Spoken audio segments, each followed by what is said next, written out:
শিক্ষক দিবসেরই মঞ্চে, যেখানে শিক্ষক দিবস উদযাপন করা হয়েছে, শিক্ষক দিবস উপলক্ষে যে অনুষ্ঠান, সেই অনুষ্ঠানের মঞ্চে ভোজপুরি গানে অশ্লীল নাচ। একটা গোটা সমাজের জন্য লজ্জা। আমরা কোন জায়গায় এসে দাঁড়িয়েছি? সমাজবিদরা হয়তো মজা করে বলছেন সরাসরি এটাকে ঘোষণা করে দিলেই হয় যে স্কুল ডিস্কো দিবস, কারণ সেটাই তো হচ্ছে সব জায়গায়, তাই তুজমেরব দিকতা থেকে শুরু করে রাজা কৈলেপিয়া এবং কারো পকেট বড় কারো পকেট ছোট কিছু এই শিক্ষা দিবসে বাদ গেল না। সেই মেরুদণ্ডের কথা আর বললাম। This channel does not promote or encourage any illegal activities. All content provided by this channel is meant for educational and information purpose only. সত্যি আমরা বর্তমান এমন একটা অবস্থায় রয়েছি যেখানে আমরা সংস্কৃতির যে বলে কোনো জিনিস আছে আমাদের দেশে সেটা হয়তো ভুলে গেছি। কেন?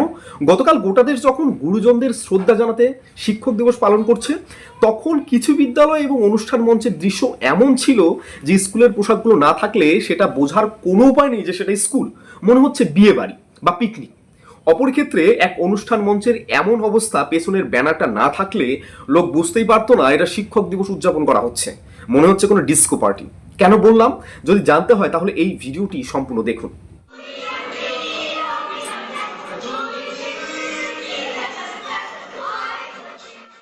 কি এই ভিডিওটা দেখার পরে মনে হচ্ছে না যে এটা খুব একটা বেশি হয়ে গেল? তাহলে এটা দেখুন।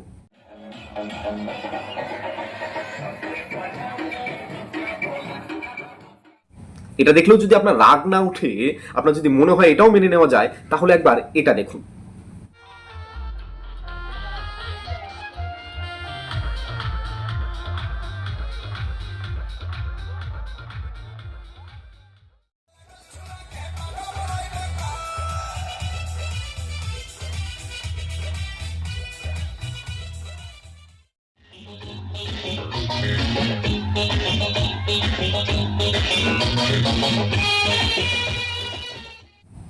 কি অবাক হচ্ছেন এইসব দেখে? হ্যাঁ, এটা আমাদের পশ্চিমবঙ্গের এই দৃশ্য, যে বাংলা, যে পশ্চিমবঙ্গ তার সংস্কৃতি, ভাষা এবং অন্যান্য যে কালচারাল বিষয়গুলো সেগুলোর জন্য পৃথিবীব্যাপী বিখ্যাত, সেই বাংলার ওই কোথাও মঞ্চে পাচ্ছে রঙিন সিনেমার গান। কিসের মঞ্চে?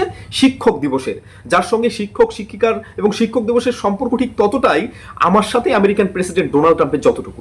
কোথাও আবার ক্লাসরুম ফাঁকা ফাঁকা রেখে উঠে চলছে ডিজের তালে নাচ। দেখে মনে হচ্ছিল না শিক্ষক দিবস, বরং পাড়ার ওই দাদা কাকাদের বিয়ের বরযাত্রী হলে যেরকম হয়, অবস্থাটা অনেকটা সেই রকম। সবচেয়ে বড় চমক কি? সবচেয়ে বড় চমক হলো শিক্ষক দিবসেরই মঞ্চে, যেখানে শিক্ষক দিবস উদযাপন করা হয়েছে, শিক্ষক দিবস উপলক্ষে যে অনুষ্ঠান, সেই অনুষ্ঠানের মঞ্চে ভোজপুরি গানে অশ্লীল নাচ। ফলাফল, গুরুজনদের সম্মান জানানোর যে দিনটা, শিক্ষকদের সম্মান জানানোর যে দিনটা, সেই দিনটা পরিণত হয়েছে কিসে? অশ্লীলতার দিবসে। শিক্ষক দিবসে আসল বার্তা কি? শিক্ষা, মূল্যবোধ, সব এই যে সম্মান, এই সব কিছু আটকে গেল কোথায়? সেই রঙিন আলো এবং ডিজে গানের কিছু লিরিক্সের মধ্যে। সমাজবিদরা হয়তো মজা করে বলছেন এভাবে চলতে থাকলে আগামী দিনে শিক্ষক দিবস আর আলাদা করে পালন করার কোনো দরকার নেই, সরাসরি এটাকে ঘোষণা করে দিলেই হয় যে স্কুল ডিস্কো দিবস, কারণ সেটাই তো হচ্ছে সব জায়গায়, তাই না? স্কুল ডিস্কো দিবস সব জায়গায়, স্কুল থেকে শুরু করে অনুষ্ঠান হচ্ছে সব জায়গায়, যেহেতু এটাই হচ্ছে। সত্যি একটা গোটা সমাজের জন্য লজ্জা। আমরা কোন জায়গায় এসে দাঁড়িয়েছি যেখানে সংস্কৃতি, সংস্কারের বিন্দু মাত্র আমাদের মধ্যে নেই? আর এই অপসংস্কৃতি যুক্ত আমরা কাদের করছি বা কারা যুক্ত হচ্ছে? আমাদের দেশের, আমাদের রাজ্যের ভবিষ্যৎ বলছি যাদের, সেই খুদেরা। তবে এখানে দোষটা কার? সেই সকল খুদে যারা এই ডিস্কো গানে নাচ করছে বা নাকি আমাদের বা আমাদের এই সমাজের যারা তাদের উচিত শিক্ষা দিতে ব্যর্থ হয়েছে? এটা কিন্তু একটা বড় প্রশ্ন। গোটা সমাজ হিসেবে কিন্তু আমরা ব্যর্থ। সত্য সেলুকাস, কি বিচিত্র এই দেশ। তুজমেরব দিকতা থেকে শুরু করে রাজা কৈলেপিয়া এবং কারো পকেট বড় কারো পকেট ছোট কিছু এই শিক্ষা দিবসে বাদ গেল না। যদি কিছু বাদ গিয়ে থাকে এই শিক্ষা দিবসে, সেটা জানেন কি? সেটা হলো শিক্ষা, সেটা সংস্কৃতি, সেটা সম্মান, সেটা আদর্শ। আর মেরুদণ্ড, সেই মেরুদণ্ডের কথা আর বললাম না। ওটা থাকলে পরে এরকম ঘটনা ঘটতো না। বর্তমান যুব সমাজ সবকিছুর মধ্যেই মজা খুঁজতে গিয়ে সমাজটাকে নষ্ট করে দিচ্ছে। সমাজে শিক্ষা ব্যবস্থার বেহাল দশা হলে এরকমটাই হয়। যে সমাজ শিক্ষা বিমুখ, শিক্ষার দিকে যে সমাজ যায় না, সেই সমাজ দুমড়ে মুখরে পড়ে গভীর অন্ধকারে। এটা তারই উদাহরণ। তবে মনে হয় এটাই শেষ সুযোগ, এখনো সময় আছে সমাজ বদলানোর। এর থেকে বেশি হলে হয়তো আর পরিবর্তন সম্ভব নয়।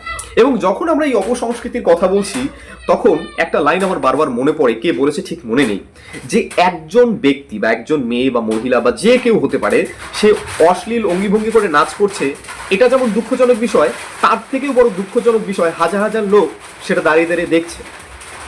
এত জাঁকজমক করা অনুষ্ঠানের মাঝখানে একটা ভালো ভিডিও আপনাদের জন্য শেষে থাকলো।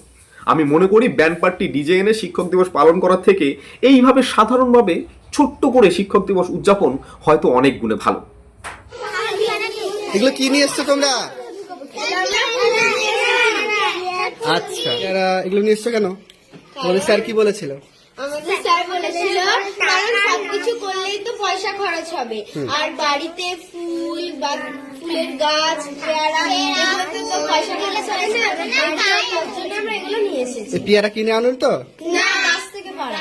বাড়ি থেকে গাছে? হ্যাঁ, আর এইটা কি গাছ নিয়ে এসছো? কিনে কারি পাতার গাছ। কারি পাতার গাছ, বাহ। আচ্ছা তোমাদের স্কুলের নাম কি? সারানগর কানফারা প্রাথমিক বিদ্যালয়। আচ্ছা, তাহলে কেউ আমরা পয়সা খরচ করে কিছু কিনিনি, না, বাড়িতেও বলিনি পয়সা দেওয়ার কথা, না, কিন্তু স্যারের জন্য কিছু না কিছু নিয়ে এসেছি, তাই না? ভালো লেগেছে তোমাদের? প্রতি বছর তো অনেক কিছু কিনে নিয়ে আসো, অনেক কিছু পয়সা খরচ হয়, বাড়িতে কানতে হয়, বাড়িতে বলতে হয়, এবার বলতে হয়নি, তাই না? তোমাদের ভালো লেগেছে? হ্যাঁ, এবার আমরা নিজের হাতে বেশ, করছি। এবার দিয়ে দাও আমাকে তাহলে। হ্যাঁ, thank you, thank you, thank you, রেখে দাও। ওয়েলকাম।